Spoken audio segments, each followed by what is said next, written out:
Welcome to Group Cat. So we will continue mole concept, and so we'll start from questions.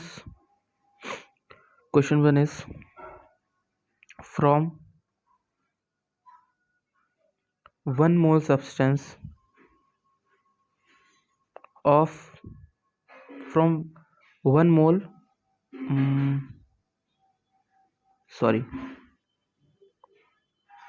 from 1 mole sample of iron, if 12.04 into 10 to the power 22 atoms are removed,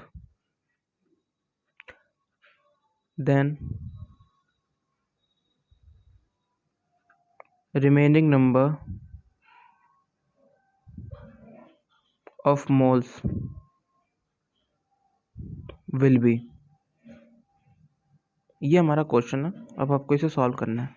और ये question obviously जितना मैंने अभी तक पढ़ा है, अभी तक कुछ भी नहीं पढ़ा है मोल कंसेप्ट में. बेसिकली कुछ भी नहीं कह सकते, बट जो भी पढ़ा है वो बेसिक है. उसके बिना फिजिकल केमिस्ट्री पूरी अधूरी है. वो एकदम बेस है. तो उससे ही ये वाला क्वेश्चन सॉल्व होगा. अब समझते हैं क्वेश्चन में पूछा क्या गया.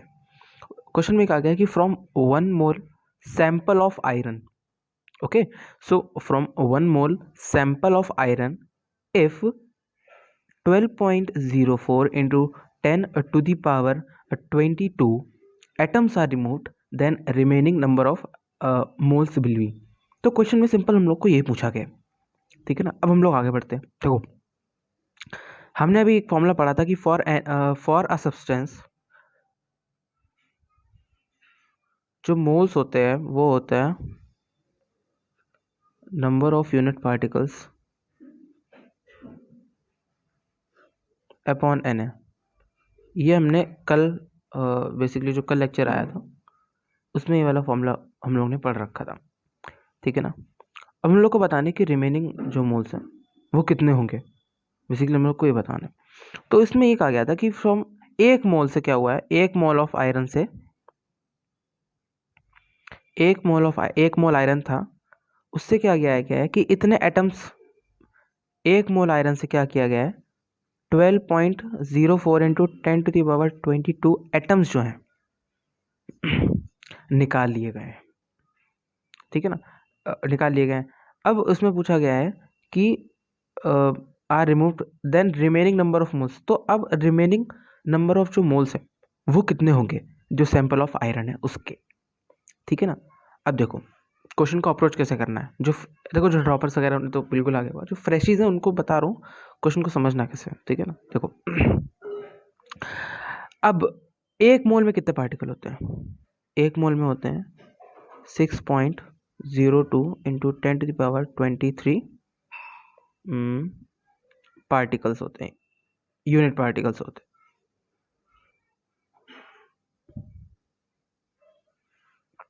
समझ में आया. ठीक है ना. तो अब हम लोग को सिंपल ये कहा गया. अब हम लोग को समझना है कि अगर 1 मोल से इतने पार्टिकल्स में से अगर 12.4 into 10 to the power 22 जो है हमारे पास, वो अगर पार्टिकल्स निकाल लिए गए हैं. ठीक है ना.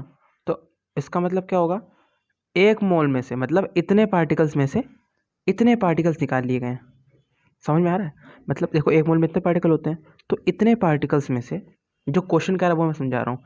इतने नंबर ऑफ पार्टिकल्स में से जो ये हैं, ये रिमूव्ड, इतने पार्टिकल्स निकाल लिए गए हैं. तो अगर इसमें से इतने निकाले गए तो कुछ बचे भी होंगे. ठीक है ना. कुछ बचे भी होंगे. तो उन जो वो पार्टिकल्स बचे हैं, ठीक है ना.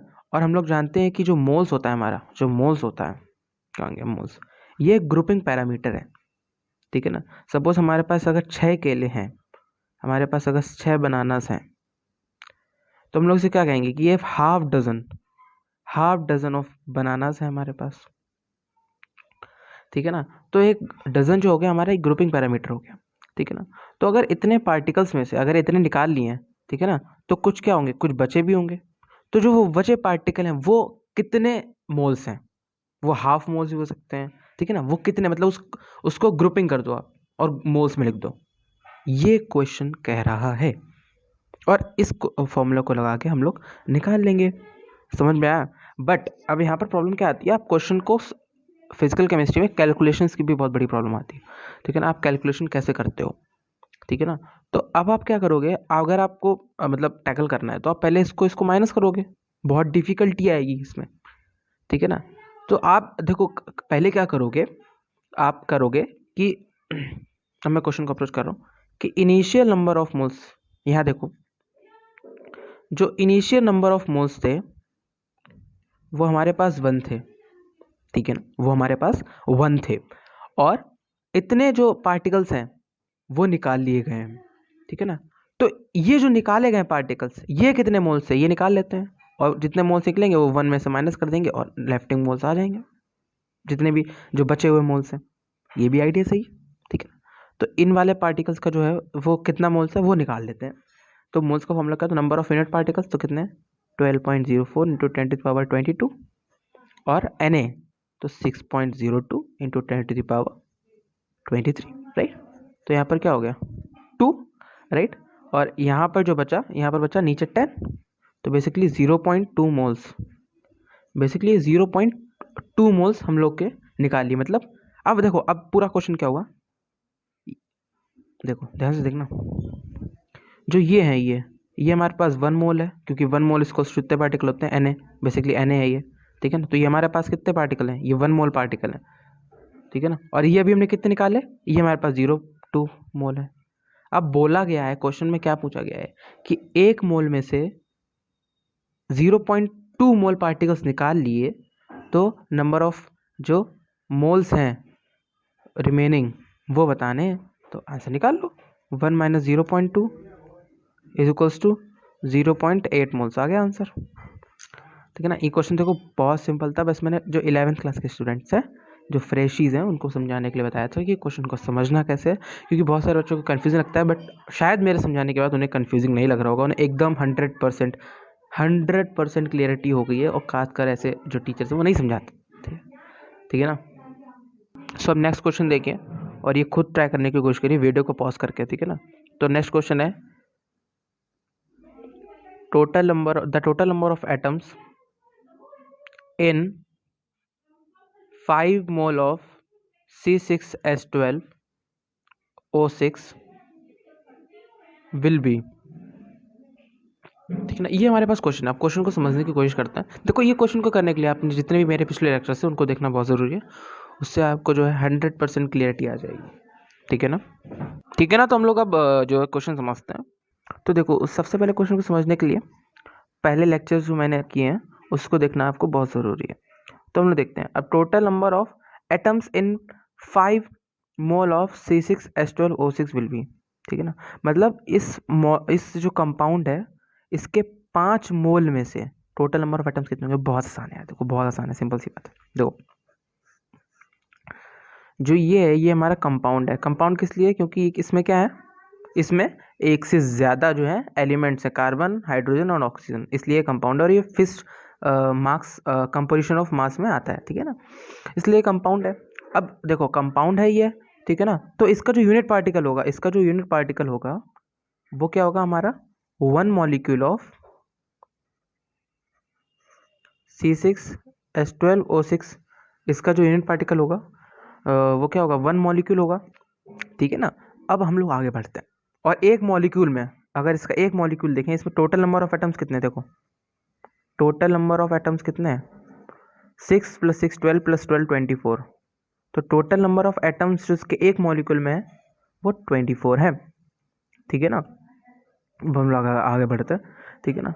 अब देखते हैं कि इसका 5 मोल कितना होगा, इसका 5 मोल, तो 5 mole of C6H12O6 is equals to 5 Na molecules of, क्योंकि 1 मोल किसका होता है यूनिट पार्टिकल, और कंपाउंड्स का जो यूनिट पार्टिकल होता है वो मॉलिक्यूल होता है, इसलिए 5 मोल कितना होगा 5 Na मॉलिक्यूल्स ऑफ C6H12O6 होगा, ठीक है ना। अच्छा अब 5 मॉलिक्यूल्स हो गया, ठीक है ना। तो 5Na हो गया बेसिकली, ठीक है ना। 5Na हमारे मॉलिक्यूल्स हो गए ये 66H12 के, ठीक है ना, मॉलिक्यूल्स। अब हमसे पूछा क्या गया है बेट, हमसे पूछा गया कि टोटल नंबर ऑफ एटम्स कितने हैं इस मॉलिक्यूल में, ठीक है ना। तो टोटल नंबर ऑफ एटम्स निकालने के लिए हम लोग क्या करेंगे हम कि 5Na इंटू 24 कर देंगे, 5Na इंटू 24 कर देंगे, क्योंकि एक मॉलिक्यूल में, क्योंकि इतने मॉलिक्यूल हैं, एटम्स निकालने हैं, तो एक अगर एक मॉलिक्यूल में 24 है तो इंटू 24 कर देंगे, सिंपल सा आ जाएगा। एंड 24 5 क्या होता है, 5 20 हो गया, 5 10 to 120 Na are the total number of atoms in 5 mole of C6H12O6। समझ में आया? बहुत ही मतलब आपको, मुझे लग रहा है आपको 100% क्लियरिटी हो रही होगी, जिसको भी कन्फ्यूजन रहता होगा पहले कि क्वेश्चन को मतलब 100% क्लियरिटी के साथ सॉल्व करना है, उसमें कोई डाउट नहीं रहना चाहिए। ओके, सो हेलो गाइस, आप एक बहुत इंपॉर्टेंट नोट लिख लीजिए कॉपी में अपने, इंपॉर्टेंट नोट करके ऐसे, और उस नोट में लिखिए कि 1 ग्राम एटम को हम लोग 1 मोल एटम कहते हैं। 1 ग्राम एटम कहीं भी लिखा मिले आपको, उसका मतलब क्या होता है, 1 मोल ऑफ एटम होता है, ठीक है ना, 1 मोल एटम्स होते हैं। अगर आपको 1 ग्राम एटम कहीं भी लिखा मिले, उसका मतलब इतना ही होता है। ये क्यों होता है, इसलिए होता है, ये स्टैंडर्ड सब चीज़ें आपके जे के सिलेबस में आपको जे के सिलेबस बस इतना याद रखना है कि आपको याद ही रखना है कि 1 ग्राम एटम कहीं लिखा है तो वो 1 मोल ऑफ एटम होता है, सॉरी 1 मोल एटम्स होते हैं, ठीक है ना। 1 ग्राम मॉलिक्यूल्स होता है तो वो होता है 1 मोल मॉलिक्यूल्स, ठीक है ना, ये चीज़ें आपको याद रखनी है। और जो 1 ग्राम आयन लिखा हो कहीं क्वेश्चन में, तो उसका आप मतलब समझेंगे, वो लिखा होता है 1 मोल आयंस, ठीक है ना। आप क्या लिखेंगे, 1 मोल आयंस लिखेंगे आप, ठीक है ना। बट बहुत बड़ा डिफरेंस ये है, अगर ये जो हैश साइन है ये लगाओ सिर्फ, तभी मानिएगा, मतलब 1 ग्राम आयन लिखा हो तभी मतलब होता है कि 1 मोल आयंस लिखे हुए हैं यहाँ पर। अगर ये स्टेटमेंट लिखा है कि 1 gram of ions, 1 gram of ions, मतलब आयन का यहाँ पर वेट बता दिया सीधे सीधे, ठीक है ना। यहाँ पर आयंस का वेट बता दिया है, यहाँ पर वेट नहीं बताया गया, यहाँ तो क्वांटिटी बताई गई है, यहाँ तो वेट बता दिया। 1 ग्राम ऑफ आयंस मतलब आयंस का 1 ग्राम, ठीक है ना। तो इसका मतलब नहीं होता है 1 मोल आयन, इसका मतलब नहीं होता है, बिल्कुल भी नहीं होता है, ठीक है ना। यहाँ पर क्या दे दिया है, यहाँ पर इन्होंने मास ऑफ आयन दे दिया है, ठीक है ना, ऑफ नहीं लगाना चाहिए। सिर्फ 1 ग्राम एटम का मतलब 1 मोल एटम्स, 1 ग्राम मॉलिक्यूल्स का मतलब 1 मोल मॉलिक्यूल्स, और 1 ग्राम आयन का मतलब 1 मोल आयन। इतना आपको याद रखना है, बाकी दुनियादारी से मतलब नहीं रखना है, आपको इतना याद रखना है बस। क्वेश्चन में इतना ही लिखा आएगा, इसका मतलब आप 1 मोल एटम्स अप्लाई करेंगे, उसको 1 मोल एटम्स ही समझेंगे, ठीक है।